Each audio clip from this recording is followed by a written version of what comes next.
Di ruang ICU sebuah rumah sakit terjadi suatu konflik interpersonal antara provider dan leader.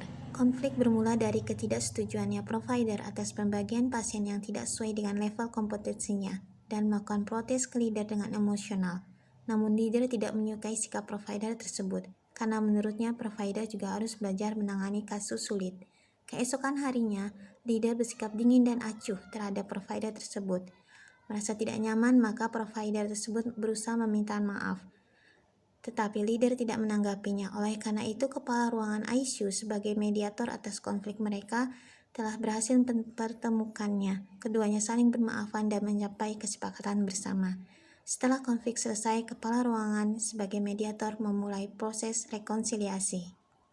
Setelah 1 hari berlalu, kepala ruangan memanggil Neslina dan Nes Vivi ke Selamat pagi ruangannya. semua. Pagi Pak Tom. Baik, hari ini saya manggo waktunya sebentar ya.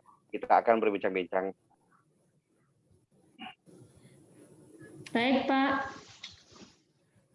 Iya Pak Tom, sebelumnya saya juga minta maaf atas kejadian kemarin karena saya tidak suka sekali dengan pembagian pasiennya. Menurut saya tidak adil Pak. Masa saya harus megang pasien sulit dengan 2 alat bantu, yaitu ventilator dan IABP. Iya Mbak Vivi, saya juga minta maaf ya dengan kejadian kemarin. Terima kasih Mbak Vivi itu sudah menyampaikan unek-uneknya, menyampaikan keluh kesahnya. Ya meskipun kemarin saya agak kesel karena Mbak Vivi menyampaikannya dengan keras ya. Tapi memang kondisi saat itu pasien sedang full, sedangkan tenaganya pas-pasan, terus yang timnya itu juga sudah pada megang pasien tersebut. Jadi saya dengan terpaksa memberikan pasien tersebut ke Mbak Vivi, yang akibatnya membuat Mbak Vivi kurang nyaman. Ya, baik. Menindaklanjuti konflik kemarin sebenarnya sudah selesai. Nah, untuk saat ini kita akan melakukan langkah-langkah berikutnya agar ke depan kita akan lebih baik lagi. Iya Pak, saya juga merasa sangat tidak nyaman karena kemarin Bu Lina sempat bersikap dingin terhadap saya Pak. Memang ini juga sih karena sikap saya yang temperamental dalam memberikan kritik kemarin. Ya, hal ini pun berefek pada kinerja saya jadi kurang fokus itu Pak dalam bekerja, jadi berasa ada sesuatu yang nggak enak gitu dalam bekerja. Iya, saya juga merasakan itu, Mbak Vivi.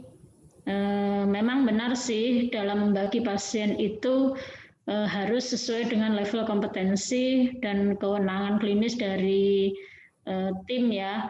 Tetapi memang kondisi saat itu membuat saya berpikir, jujur tidak ada maksud apa-apa, membuat saya berpikir nggak apa-apa deh dikasih ke Mbak Vivi, nanti dengan supervisi dan bimbingan saya, supaya Mbak Vivi juga belajar untuk memegang kasus-kasus yang sulit. Sebenarnya seperti itu sih, meskipun pada kenyataannya memang mohon maaf banget saya tidak bisa selalu mendampingi Mbak Vivi kemarin karena saya juga sibuk sekali.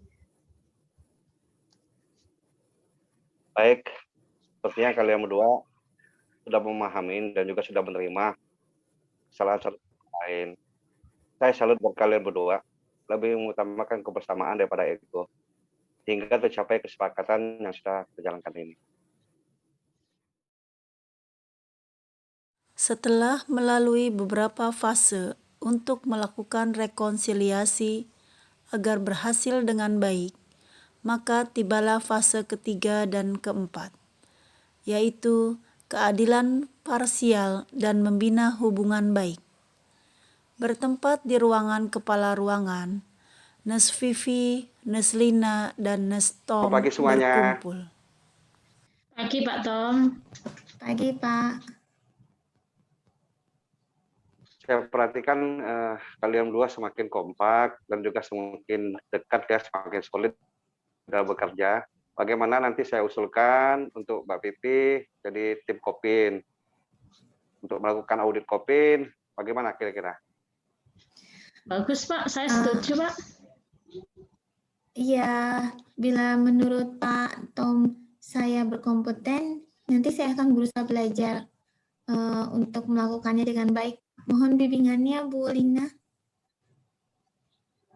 Siap Mbak Vivi, saya insya Allah akan selalu membimbing Mbak Vivi.